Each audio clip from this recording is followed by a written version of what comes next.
Here's the Great Depression PowerPoint. I'm going to talk you through this one so that way you guys will get my information, my feedback as we go through the notes.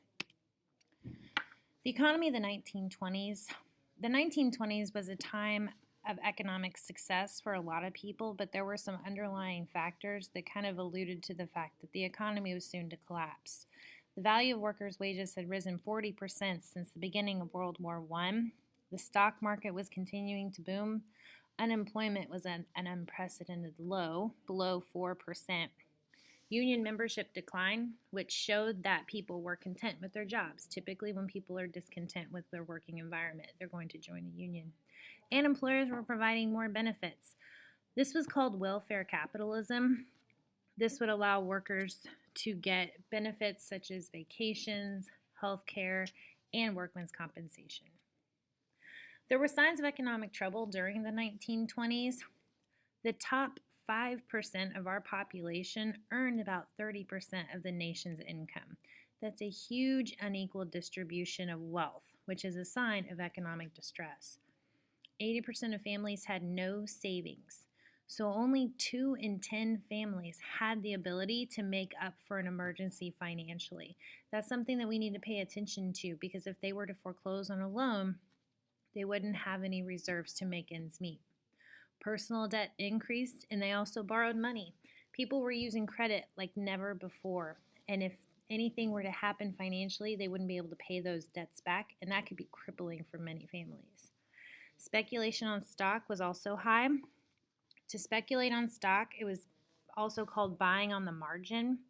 You would put 10% down of the value of the stock, and later on, you would use the income you made from that stock to pay back the remaining amount of money that you owed. In theory, this would work, but your stocks had to make money for that to work, and you'll soon see why it didn't. What I want you to do is to make a web of the signs of economic trouble that you can remember.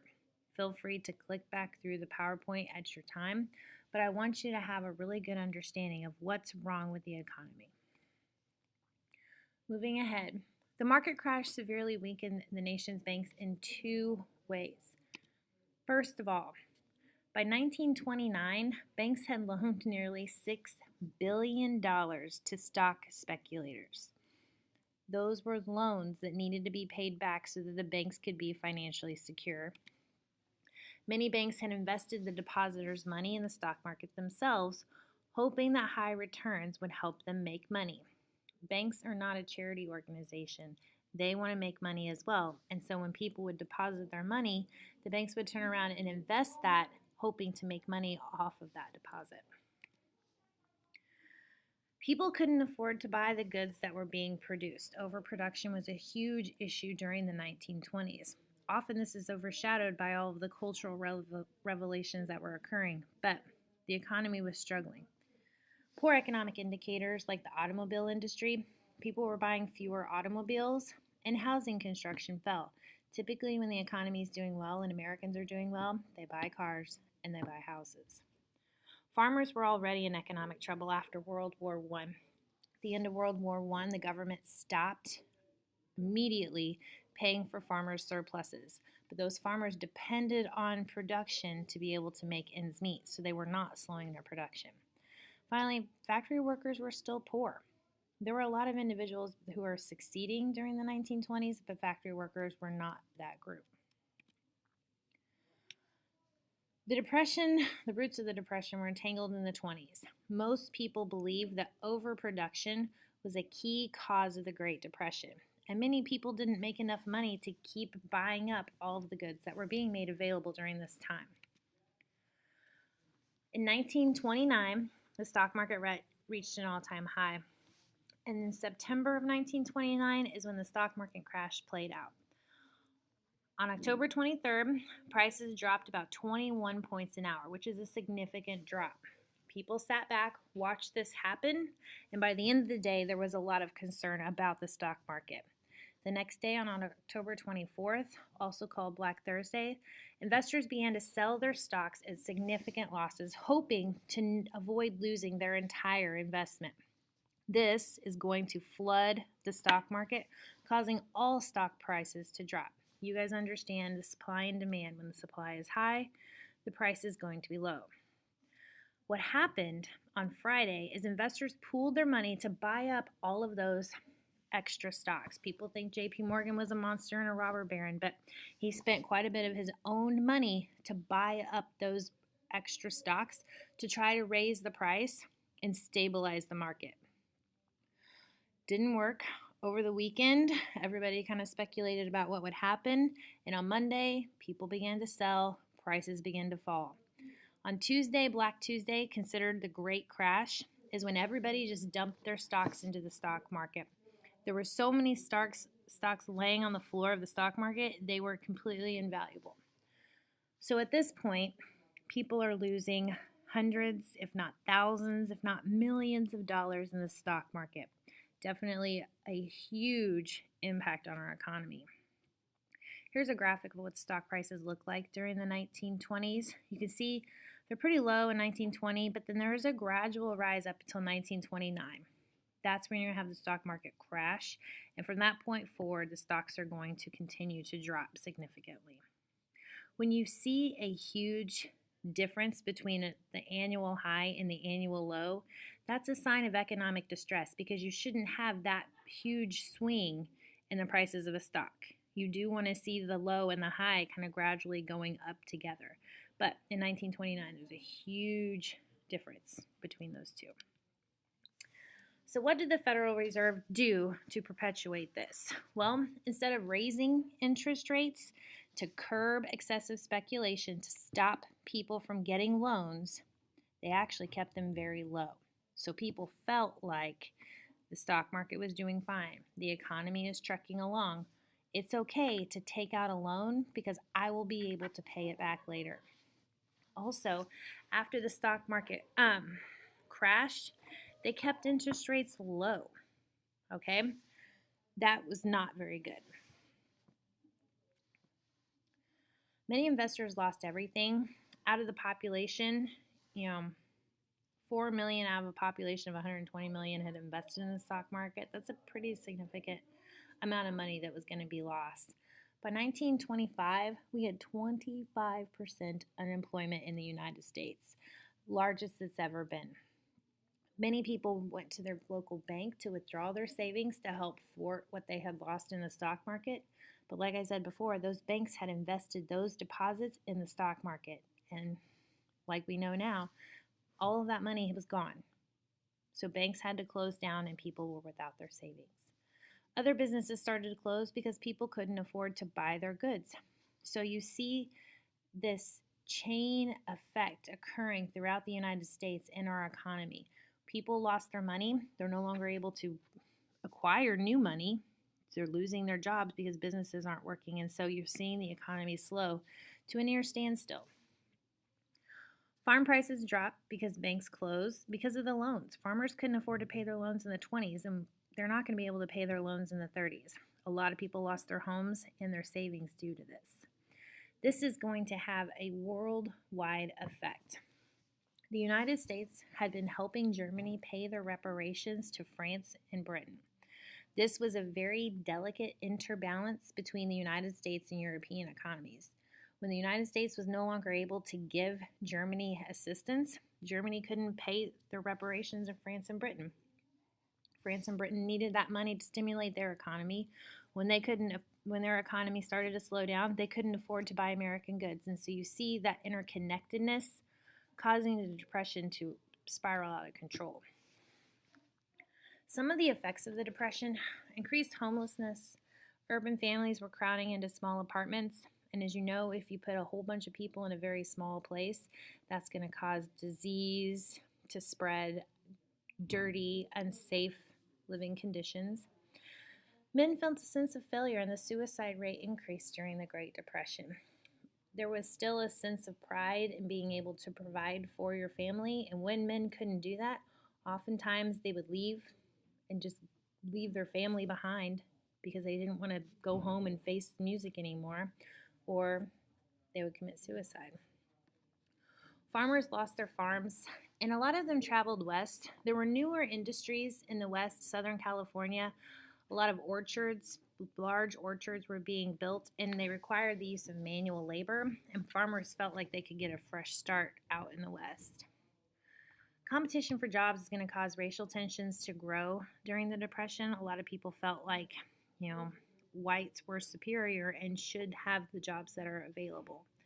And then children suffered the effects of poor diet. And we can see this in some of our population today. When children grow up malnourished, that has a lasting effect on their health. People who couldn't afford their homes, were foreclosed on, couldn't find somewhere to live in the cities, would have to go just outside of the cities, and they built shanty towns called Hoovervilles, named in honor of the president that they blamed for the Great Depression.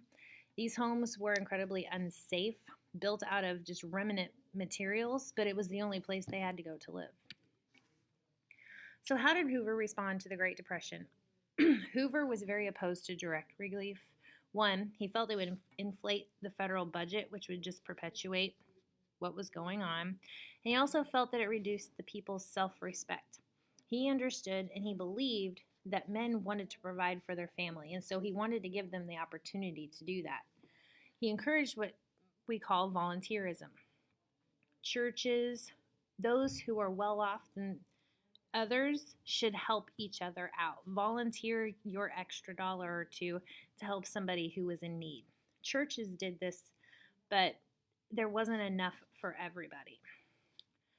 Hoover also passed the Reconstruction Finance Corporation. He's going to lend $2 billion to major industries in an effort to have that money trickle down to help the average man. But if you're a bank who lost everything in the stock market, you're going to use the money that you get to fix your bank. And so we didn't see the trickle-down effect that Hoover thought he might see. People resented him for this because they felt like he was just giving money to people who already had money. The last thing he did that people just were really upset about is he passed the Hawley-Smoot tariff. Tariff is designed to protect American goods and encourage people to buy American goods, but it backfired. We needed to send our surpluses overseas, and when we raised our tariff, European countries raised their tariffs as well. So now, not only are we not getting goods in to compete and to drive prices down for our consumers, but our producers are not able to send our goods overseas. So this had a double negative impact on our economy. Due to the lack of income and the need, to be able to provide for their families, 10,000 World War I vets went to Washington to demand early payment of pensions that were promised them. All Army veterans were promised a pension to be paid to them in 1945. Well, due to the fact that the economy was doing so poorly, they felt like they should receive their pensions ahead of schedule. Congress rejected that. When Congress rejected that, the Bonus Army began to camp outside of Washington and started to devise a plan for which they could go back and appeal to the president. The president wanted nothing to do with the Bonus Army, sent the military to break up the camps that were created, and in the conflict, 3 people died, including a baby.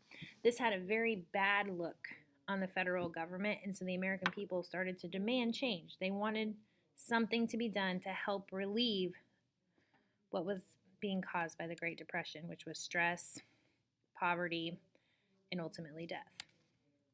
So here's a picture of Christmas dinner. I'm just going to scroll through some pictures I included in here so you guys would get an idea of what this looked like.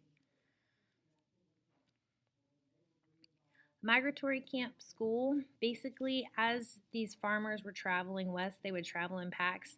If you can envision something like the Oregon Trail, but at a more modern scale. And towns would grow, and as people would go through, they would attend school when they could. So this is just an example of that. If you look up at the picture in the top right-hand corner, you can see a picture of FDR, which gives you an idea of when this picture was taken. Man standing on the street. People marching in New Jersey. A lot of activism during this time trying to get an opportunity for any kind of financial aid. People standing outside of a bank. Imagine that bank is closed. The Dust Bowl. most of you have a solid understanding of what the Dust Bowl was, but here are some specifics that you can use later on. Farmers lost their farms to the banks, and we know that. Sharecroppers in the South were evicted. But the Dust Bowl was really more of a meteorological nightmare. It's severe drought that lasted for several years, and during the drought, there were a lot of windstorms that would develop and picked up that topsoil and blew it out of the Midwest. So not only were they dealing with a drought, but now they're losing the most fertile soil that they have to plant their crops in.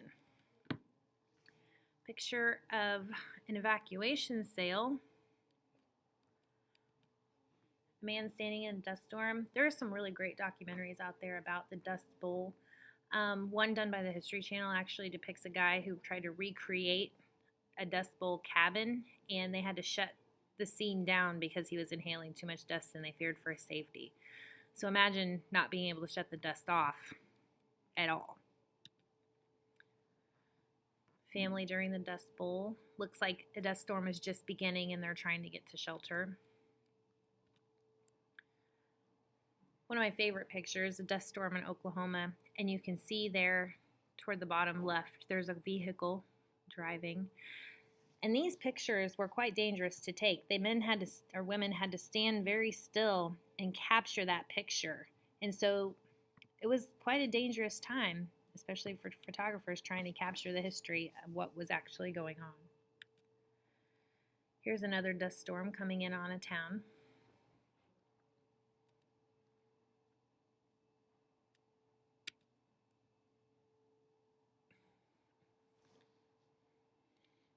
A wave of dirt. So the Dust Bowl was a meteorological event. It was a drought, but you also have the issue of over-farming the land, which was something farmers did. They had been promised large profits for mass production. So farmers, during World War I at the beginning of the 1920s kind of forgot about effective farming practices and just farmed to produce as much as they could. And in the long run, that ended up hurting them because they damaged the soil. Unable to plant it, it's going to get blown away. One of the solutions that we use today is crop rotation. Our local co-op encourages farmers to rotate their crops, and if you're a member of the MFA, the organization will provide you with materials when you're first starting up a farm so that you know exactly what to do with this type of soil that you have to ensure that you have constant production. Dorothea Lange's a famous photographer who captured the Dust Bowl and times during the Great Depression. She's most famous for her migrant mother sequence, which basically she just took pictures of this mother and her children as they traveled west to find work. Some of these pictures are the most famous from the Great Depression. Of course, they're digitized in this PowerPoint.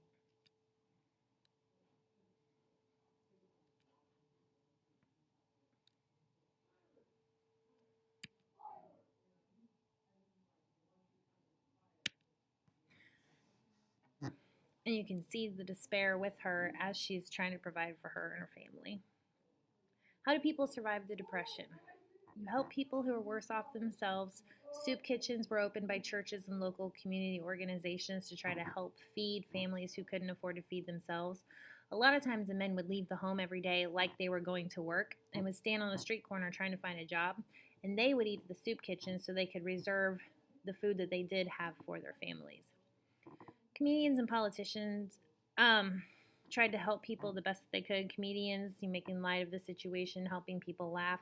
Politicians trying to find reforms and the ability to help people that they can. And political cartoons kind of poked fun at all aspects of the Depression.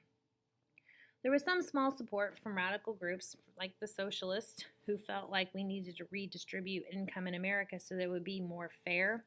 These groups tend to gain support during times of economic downturns, but the socialists aren't going to really take hold in the United States till the 1950s and 60s. So here are some men in a bread line. Soup kitchen.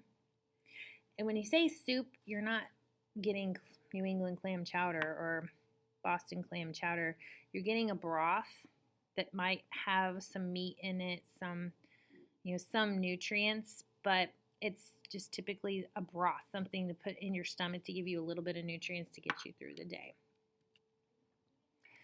It was a depression, but not death. There were signs of economic change in the mid to late 1920s. Construction of the Empire State Building was a symbol of hope, offered a lot of jobs. Congress passed the 21st Amendment repealing prohibition. President Roosevelt felt like, people were depressed enough. You don't need to prohibit them from doing something that makes them feel good about themselves, which in the long run, don't know how good alcohol makes you feel about yourself, but repealed prohibition and allowed people to start to consume alcohol and just increasing morale overall. Al Capone was sent to prison for tax evasion, and Babe Ruth retired. So, there was a lot of stuff going on culturally trying to help get people to feel good about themselves, but at the same time, there was a lot of hardship. Another example of something great would be Jesse Owens in the Olympics. Just before World War II, Jesse Owens won 3 gold medals and was called the fastest man in the world. Hitler refused to present these medals to Jesse Owens because Hitler was a racist. There you go, ladies and gentlemen. I hope you enjoyed the presentation, and if you have any questions, let me know.